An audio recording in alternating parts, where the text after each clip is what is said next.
Yeah, good morning mga ka-farmers. Ayan, dito tayo ngayon sa Katanawan at bibili tayo ngayon ng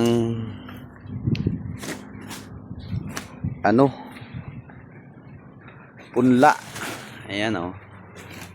Shout out kay ate. At dito tayo sa area ng Siling Panigang. Alin ang Siling Panigang ninyo dito, ma'am? Ito, ano to? Siling turo.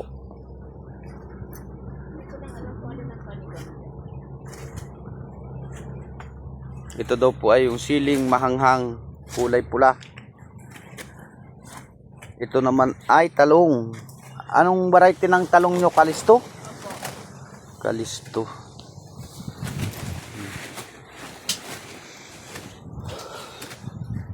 Wala ang may-ari. Nasaan ang may-ari, ate? Andiyan po sa may tindahan na yun. Ay, galing na ako doon. Wala daw po yung may-ari. Wala daw po? Opo.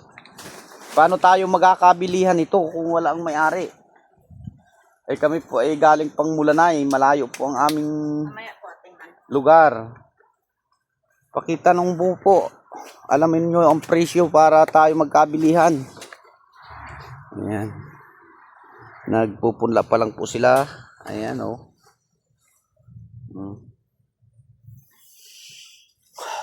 Bibili po tayo ng mga pananim para tayo po ay unang-una hindi na po tayo bumili ng ating mga panggamit at saka tayo ay makapag supply sa ating market ng mga gulay o kaya ay mga sili. Ayan, bibili tayo dito ngayon. Ayan o. Ito daw ganito po kalago ay ano na, yang 3 weeks na po ito. Yan ganyan kalago. Dahil mas matibay na po yung kanyang puno, kahit itanim mo po siya, hindi na siya kayang ikat ng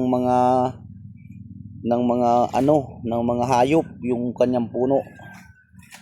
Kasi pag direct po tayo sa butas, pag tayo nagtanim ng buto at dinirect natin sa butas, pag siya po'y ganito pa lang, ayan, kinakat na po siya ng mga hayop. Kaya mas maganda pa po talaga, dapat tayo ay bibili na ang ganito na pong punla para magtaniman tayo ay sure na yung ating pananim. Ayan, ito po.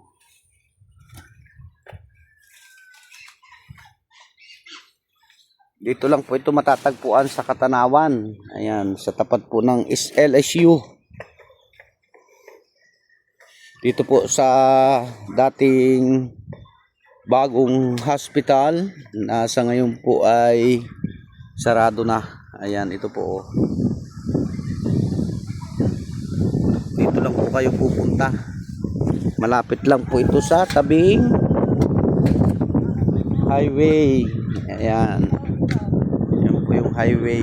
Ano po? Ay baka mamaya pa po yun, kuya. Kami po ay tanghali na. May bago po kaming anak na maliit. Ay mag-iiyak po yun. Kaya hindi po pwedeng kami matagalan.